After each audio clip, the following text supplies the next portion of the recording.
Good afternoon. I'm Dana Tyler, and this is your CBS2 News Afternoon Update. It is campaign 2018 time, and this is primary election day in New York State. All eyes are on the much-anticipated Democratic race for governor, which got nasty at times this summer. Actor and activist Cynthia Nixon is challenging Governor Andrew Cuomo's bid for a third term. CBS2's Jenna DeAngelis spoke with the voters. Polls have been open here a few hours now. Voters have been very vocal about the governor's race, and based off the people we spoke to, it's pretty split. The race for who will represent the Democrats in the gubernatorial election is full speed ahead. Fighting to get to the finish line, Governor Andrew Cuomo and challenger Cynthia Nixon. The two confidently casting their ballots this morning. It's an exciting day that we've worked so hard for, and just seeing so much excitement.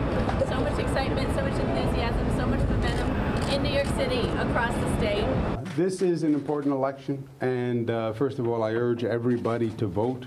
I would love people's support, but whoever you vote for, it's important that you vote. The question is, who got your vote? I voted for Cuomo. I voted for Cynthia Nixon. I voted for Cuomo. I voted for Cynthia Nixon. Michael Valdez voting for Nixon at the Midwood Branch Library. He says backing her progressive values. Just looking for a change. I don't want any more corruption. As a New Yorker, what are some issues you want to see tackled?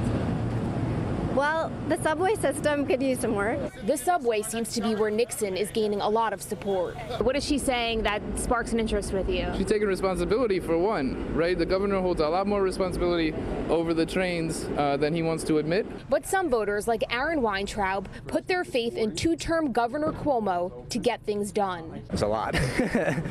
I mean, everything coming out of Washington right now, I mean, there's just so much to battle, and it needs to be a really strong front. Cynthia Nixon, Albany would eat her alive.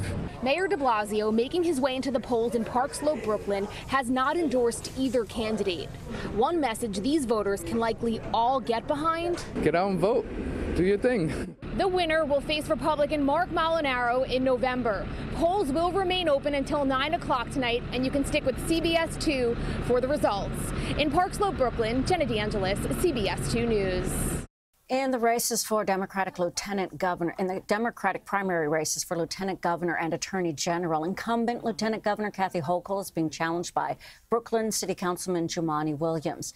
Voters will also choose a Democratic candidate for New York Attorney General. The contenders include litigator and former Senate staffer Leisha Eve, New York City Public Advocate Letitia James, Hudson Valley Congressman Sean Patrick Maloney, and law professor Zephyr Teachout. The primary winner will face against Republican Keith Wofford in the general election in New York on November 6th. Polling sites in our area will be open until 9 o'clock tonight. Make sure you check.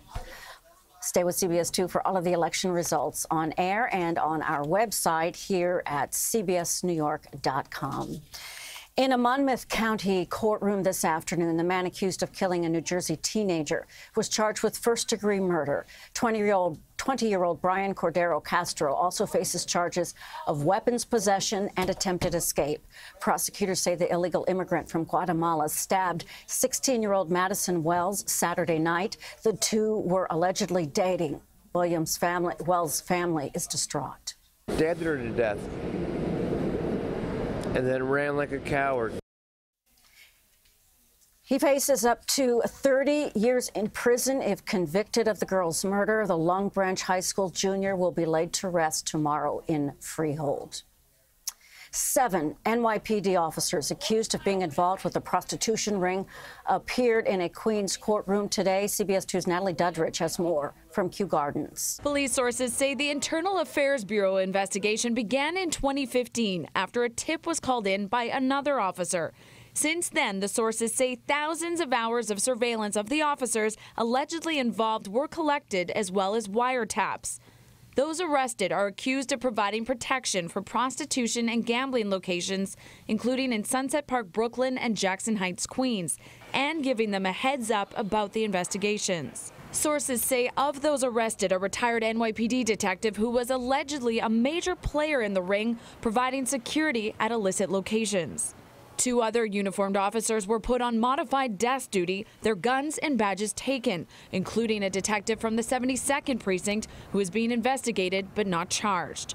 Police Commissioner James O'Neill released a statement that reads in part, Today, those who swore an oath and then betrayed it have felt the consequences of that infidelity. The people of this department are rightly held to the highest standard, and should they fail to meet it, the penalty will be swift and severe.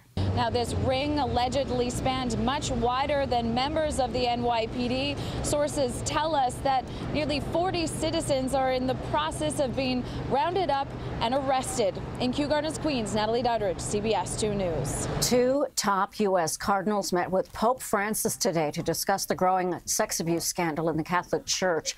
Cardinal Daniel DiNardo of Texas, along with Cardinal Sean O'Malley of Boston, asked for the meeting at the Vatican. Cardinal DiNardo wants an official investigation into the disgraced former Archbishop of Washington, D.C. and Newark, New Jersey, Theodore McCarrick. McCarrick resigned in July after accusations he'd abused a teenager nearly 50 years ago. Today's meeting with the Pope was broader than that. In fact, the Pope has called top bishops from around the world to come to a conference in February in Rome dedicated to preventing clergy sex abuse. Some scary moments in Midtown Manhattan this morning as a window fell from a building at 5th Avenue and 38th Street. Officials say a single pane fell from a 4th floor window you saw there. Luckily, nobody was hurt. The street was closed for a bit and the area was cleaned up. No nearby businesses, nearby businesses have reopened. Again, no one was hurt there. There is a controversy in Morristown, New Jersey. A brewery wants to open a tasting room, but where they want to put it is getting some backlash from some people in the community. CBS 2's John Diaz reports. Many locals here in Morristown, New Jersey tell me that it goes against everything George Granby stood for. Yet a brewing company is looking to open up a tasting room right across the street from the park that was dedicated to this man. And now for more than a decade, George Granby helped countless New Jersey residents struggling with substance abuse addiction in the community. He made such a difference that a park here on Abbott Avenue in Morristown was named after him back in 2015. Now controversy is brewing over a craft beer establishment looking to set up shop close by.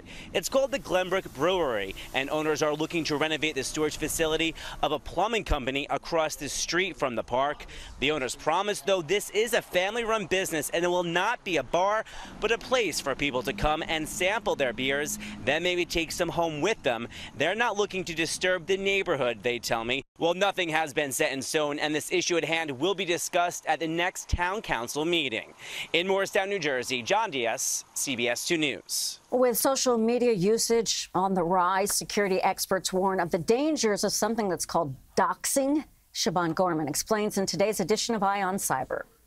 The term doxing comes from the expression dropping docs or revealing documents, and it means collecting someone's personal information and putting it all in one place on the internet without their consent to embarrass or harass them. As the use of social media grows, so does the risk of doxing, security experts say. A so-called doxer will comb through your posts, searching for details. He then combines those facts with information available on so-called data broker sites that comes from phone, real estate, and other public records. Based on all this, the doxer may even encourage others to try and guess passwords for a victim's online accounts. To reduce your exposure, remove personal details from social media pages, your email and home address, for instance. Review your privacy settings on those accounts, and opt out from data brokers by going to the site and filling out a form. Finally, check to see what information is out there by putting your name in a search engine regularly. This way you can see exactly what a doxer may find. With an eye on cyber, I'm Siobhan Gorman. All right, weekend approaching. Here's John Elliott with a look at the weather. Hi, everybody. I know it's been kind of a bummer of a week. We've had the on again, off again rain, more on than off, and these gray skies. Gray and damp again today, but we're not seeing nearly the amount of rain that we saw over the last few days. High pressure trying to build in. Now, that is one of the kind of steering currents that we're dealing with Florence. We have a stationary front, high pressure. This storm coming on board right now will be pushed off to the west and to the south. Then it'll ride around that high middle part of next week. Tomorrow, a little bit more sun. I still think it's more clouds than sun. Could even see a stray shower tomorrow. But again, not the kind of thunderstorm and super soaking heavy rain that we saw the last few days. And then, wow, it's about time. Saturday and Sunday shaping up. that's when we see more sun and nice numbers. And that also speaks to how miserable and challenging it's going to be with Florence, because that storm moves so slowly. They're going to be dealing with major flooding in North and South Carolina and Georgia, too. 76 today, seasonal, mostly cloudy on your Friday, a little bit more sun. And then as we work our way into the weekend, we've got some nice numbers a little bit above normal. Nice late summer weekend. Just be careful, though. If you're going to the beach, we're going to see some dangerous rip currents. We'll sail into next week with some sunny skies, too. Thank you, John, and thank you for joining us. I'm Dana Tyler in our CBS2 newsroom. Stay with CBSNewYork.com all day long, 24 hours a day.